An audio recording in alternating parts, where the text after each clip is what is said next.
সুপ্রিয় শিক্ষার্থীবৃন্দ, আসসালামু আলাইকুম। আজকে আমরা আলোচনা করব সূচক ও লগারিদম নিয়ে। এটা সাধারণত নবম দশম শ্রেণী বইয়ে এবং নবম দশম শ্রেণীর জন্য এটা গুরুত্বপূর্ণ এবং চাকরি প্রত্যাশী ভাই বোনদের জন্য এটা গুরুত্বপূর্ণ, কারণ সূচক লগারিদম থেকে প্রত্যেক বছর প্রত্যেকটা চাকরি পরীক্ষায় আসে। এমন কোনো পরীক্ষা নেই যে সূচক লগারিদম থেকে কোনো প্রশ্ন আসে না। এসএসসি শিক্ষার্থীদের জন্য এমসিকিউ তো আসেই, আবার নতুন কারিকুলামে সংক্ষিপ্ত প্রশ্ন করেছে, সংক্ষিপ্ত প্রশ্নে তো আসার সম্ভাবনা রয়েছে। যদিও 26 শিক্ষাবর্ষে এটি নাই, 27 সালে যারা এসএসসি দেবা তাদের জন্য এটা গুরুত্বপূর্ণ। তো আমরা সূচকের কিছু জিনিস আলোচনা করব, যেখানে একদম সূচক এবং লগারিদম দুটি সম্পর্কে একদম ক্লিয়ার হবে। তোমরা এমসিকিউ ক্ষেত্রে এবং অন্যান্য বিষয়ে যখন আমরা সংক্ষিপ্ত প্রশ্ন করতে যাব, সেক্ষেত্রে তোমরা একদম ক্লিয়ারলিভাবে বুঝে যাবা। যদি আমরা বেসিকটা না টেনে ফুল ক্লাসটা দেখি, যদি তুমি টানাটানি করো, ক্লাসটা অর্ধেক দেখো, কাটে কেটে দেখো, তাহলে কিছুই বুঝবে না।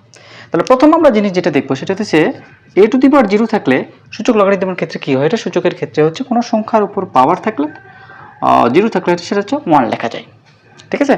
যদি a টু দি পাওয়ার 1 থাকে সেক্ষেত্রে আমরা কি লিখবো, a টু দি পাওয়ার 1 মানে ওই সংখ্যাটা আমরা লিখতে পারবো। এরপরে আমরা যেটা জানি সেটা হচ্ছে কি, কোনো সংখ্যা গুণ আকারে থাকবে, a গুণন a2, ধরে নাও a গুণন a2, এটাতে a গুণন a2 সূচকের ক্ষেত্রে আমরা কিভাবে লিখতে পারবো, এর উপর পাওয়ার হচ্ছে 2, এর উপর কোনো কিছু নেই মানে পাওয়ার হচ্ছে 1, a টু দি পাওয়ার 3। এরপর সূচক লগারিদমের ক্ষেত্রে আমরা জানি কোনো সংখ্যা যদি ভাগ আকারে থাকে, যেমন a to the power m divided a to the power n, দুটি সংখ্যা ভাগ আকারে থাকছে কিন্তু এখানে a দেখা যায় একই, তাহলে a কমন নিব, ভাগের সময় সবসময় মাইনাস হয়। যদি এটা গুণ আকারে থাকে, যেমন a to the power m গুণন a to the power n, সেক্ষেত্রে কী করবো, গুণের সময় এটা যোগ হয়ে যায়, a to the power m plus a to the power n। এখন আমরা দেখব যে যদি কোনো সংখ্যা একই পাওয়ার হয়, যেমন a টু দি পাওয়ার 3 এর উপরে একই সংখ্যা আছে, একই সংখ্যা থাকলে কী হবে, দুটি সংখ্যা একই থাকলে 1 লেখা যায়, a টু দি পাওয়ার 1 হবে, অর্থাৎ আমাদের অ্যান্সার কত আসবে, a আসবে। এরপর এখানে আমি একটা জিনিস লিখে রাখছি যে লগ কি আছে, log a to the power m r। a to the power m r সমান সমান কি, এটা হচ্ছে m r এর সূত্র।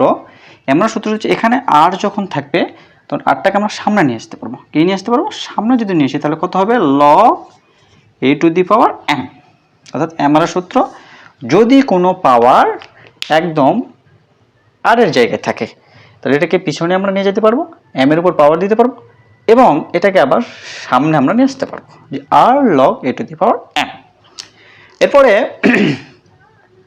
আরও কিছু আমাদের জিনিস আছে, যেমন যদি কোনো সংখ্যার উপরে -1 দেওয়া থাকে, কী দেওয়া থাকে, -1, এটি সাধারণত চাকরি পরীক্ষা বা নবম দশম শ্রেণীতে এটা হয় যে আমরা অনেকেই বুঝি এবং বুঝি না, -1 দেওয়া থাকলে দেখবে যে এই মাইনাসের জন্য আমরা ইনভার্স মানে 1 ডিভাইডেড x লিখতে পারবো।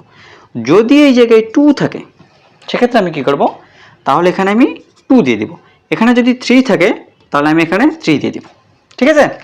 অর্থাৎ এখানে যাই থাক না কেন, x এর পাওয়ার যাই থাকে, x টু দি পাওয়ার 5 থাকবে, এই মাইনাস মানটার জন্য 1 ডিভাইডেড x টু দি পাওয়ার 5 লিখব আমরা, ঠিক আছে।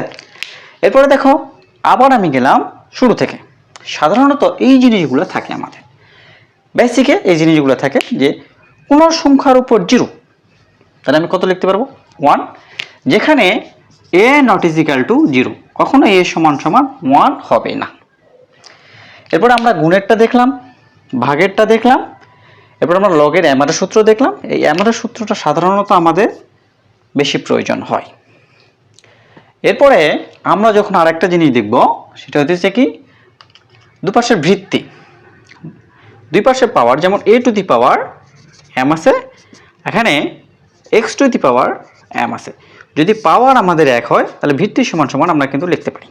আবার যদি ভিত্তি এক হয়, যেমন a সমান সমান a to the power m a to the power 2 আর এটা সমান সমান যদি থাকে 3, তাহলে আমাদের ভিত্তি যদি এক হয় তাহলে আমরা পাওয়ার সমান সমান লিখতে পারবো। তাহলে ভিত্তি পাওয়ার, পাওয়ার ভিত্তি, এসব সব সম্পর্কে আমরা জানলাম। তো আজকে বেসিক ক্লাস এইটুকুই, আগামী ক্লাসে আমরা এইসব সম্পর্কে উদাহরণ সহকারে গণিত দেখব। ভালো থাকবা, সুস্থ থাকবা, আসসালামু আলাইকুম।